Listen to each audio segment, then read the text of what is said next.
Olá, eu sou o Eric e eu vou trazer um rápido overview do meu projeto de Modern Data Stack para a certificação da Indício. Bom, então falando do projeto, né, a gente tem como fonte de dados o Adventure Works, que é basicamente dados de uma companhia que vende bikes e artigos esportivos. E com base em algumas questões, a gente então vai desenvolver todo o processo ali de data warehouse e de análise para responder essas perguntas, né? Então, como ficou o começo desse projeto, né? Primeiro, o diagrama conceitual. A gente, com base nas questões, então entendeu quais são as informações que precisavam ser extraídas dali. Então, a gente pode dividir essas informações em 5 grupos, que são de vendas, produto, razões de venda, customer e location. Com esse grupo de informação, então, foi desenvolvido fatos e dimensões de um modelo Star Schema, e a partir dessas fatos e dimensões é criado, então, o modelo multidimensional para responder, de fato, essas perguntas, né? E os esquemas que foram criados a partir deles foram, então, o SAP ADW, que é a nossa source, né? O Core Marts, que são as tabelas de fato e dimensão aqui no modelo Star Schema, e o Multidimensional, que vai ser, então, a relação entre essas tabelas, fato e dimensões para responder algumas perguntas. Nos ambientes foram utilizados o DB Diagram para a criação do DDL ali por base de codificação, onde a gente consegue criar as relações ali por código, o BigQuery, então, para o nosso Data Warehouse, o DBT em conjunto com o GitHub para orquestração ali dos dados e versionamento, e o Looker Studio na visualização dos dados. A construção, então, do Data Warehouse, primeiramente foi dado por definição de nomenclaturas e nomes de tabelas, né? Então, a gente tem ali que a fato tem um prefixo FCT, a dimensão, um prefixo DIN, a multidimensional, um prefixo MDM, né? Então, cada um vai ter ali o seu prefixo, né, demonstrando para que elas são de fato, e a MDM ela tem uma variação entre aggregate e det, né, onde o aggregate são dados mais agregados e o det indica dados mais detalhados ali, né, por extenso, digamos assim. E aí o tipo de dado também tem um prefixo, né, de 3 letras, que aí é int, float, aí vai ter int, flt e assim por diante, de acordo com o tipo de dados que o BigQuery tem. Bom, então já partindo para a construção do Data Warehouse, eu já trago aqui o Data Lineage final, né, que são todas as relações e todo o processo que a gente teve de transformação e extração desses dados para gerar esse valor no final. Então, a gente tem as tabelas sources ali, né, que são a nossa fonte de dados. Depois é criado, então, views e staging. Essas views, elas basicamente são utilizadas para estipular algumas relações mínimas e também para mudança de nomenclatura, né? Após essas stages, então aí é criado tabelas, tabelas de fato e dimensão, que elas podem ser ou tabelas de full refresh ou então incrementais. E após isso, é então criado os modelos multidimensionais. No nosso caso aqui, a gente tem um só, que é o que vai ser linkado com o dashboard, trazendo o valor ali desses dados. Então, assim como o Lineage, também o BigQuery, né, por final, nas execuções, ele é definido ali pelos seus esquemas. Então, vai ter o esquema de staging, o esquema de core marks, com as fatos e dimensões, e o MDM com as multidimensionais. Bom, a estrutura ali dentro do DBT, a gente tem as pastas separadas por staging, fatos, dimensões e multidimensionais. Cada uma dessas pastas vão ter um arquivo AML com a documentação, testes e configuração dos modelos.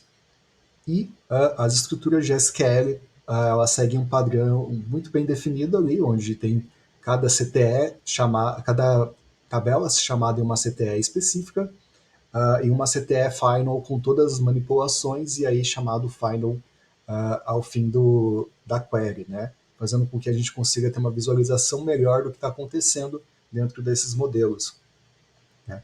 E cada uma das documentações do AML também é organizado ali e configurado internamente, se aquilo é uma tabela, se é uma view, se é um modelo incremental, etc. Bom, então agora a gente começa a falar do dashboard em si, né? Essa é a cara do dashboard, com a visão geral. Então aqui a gente tem, respondendo aquelas perguntas, basicamente um resumo de todas aquelas informações que a gente precisaria, né? E a partir disso a gente tem outras sessões com os mesmos dados, só que de forma mais detalhada e mais específica para diversos tipos de insights. Então aqui a gente utiliza somente uma tabela multidimensional, né, para responder essas informações, e aí a gente vai tratar das questões que a gente precisaria responder. Então, para responder quais são os números de pedidos, quantidade de compra e valor negociado para diversos níveis, a gente pode analisar pela aba Retail Value and Quantity, na seção Sales Order, ou então na parte de Geography, se a gente quer ver isso por cidade, estado, país, etc. A gente também tem uma aba específica com Customers, onde a gente pode ver pessoas que compraram, né, ou somente as lojas que compraram, e aí a gente consegue ter uma visão bem detalhada dos clientes no geral. Né? Bom, então os produtos por ticket médio, a gente também tem uma aba somente para ticket médio. Tem também, se for necessário, possível ver o ticket médio por cidade, estado, país na aba Geography. Informações somente de produto temos também na aba Products, e Retail and Value também tem algumas informações mais alto nível do ticket médio, né, onde a gente consegue fazer essa relação de todos esses dados em todos os locais. Os 10 melhores clientes pode ser visto na aba Customer. Só para deixar claro, People são pessoas que não necessariamente têm uma loja relacionada, né, que compraram, e Store são só lojas que compraram. Né? Tem essa diferenciação, e aí é interessante ter essas duas abas. Né? E também na aba geral você consegue ver top 10 clientes, Stores e People. 5 melhores cidades também é possível ver na aba geral, né? Já tem esse ranking, você consegue filtrar, né? Em todo o dashboard você tem vários filtros, mas também na aba Geography você consegue ver essas informações detalhadas com várias outras métricas. Número de pedidos também pode ser visto em Retail Value and Quantity, né? E você pode adicionar ou tirar alguma métrica que tem, e também você pode aumentar o nível. Então, se eu quiser ver a nível de dia, eu descer o nível ali, tem a opção no gráfico, ou se eu quiser ver a nível do ano, eu consigo subir o nível também. E, por fim, Promotion. Promotion tem uma aba só para ele, né? Onde a gente consegue ver valores promocionais, não promocionais, ver quais são os tops valores, etc. E também se consegue relacionar promoções com cartão de crédito e outras análises bastante específicas. Então, após passarmos pelo projeto todo, pelos slides, a gente pode ver como está funcionando os ambientes de fato, né? Então aqui o primeiro passo foi a criação do DBL, então todo o modelo conceitual foi construído aqui pelo DB Diagram, através de alguns códigos ali, né? Onde a gente consegue criar qual é a tabela e qual é a relação entre elas, né? E aí a gente consegue fazer isso sem mexer em forma de interface.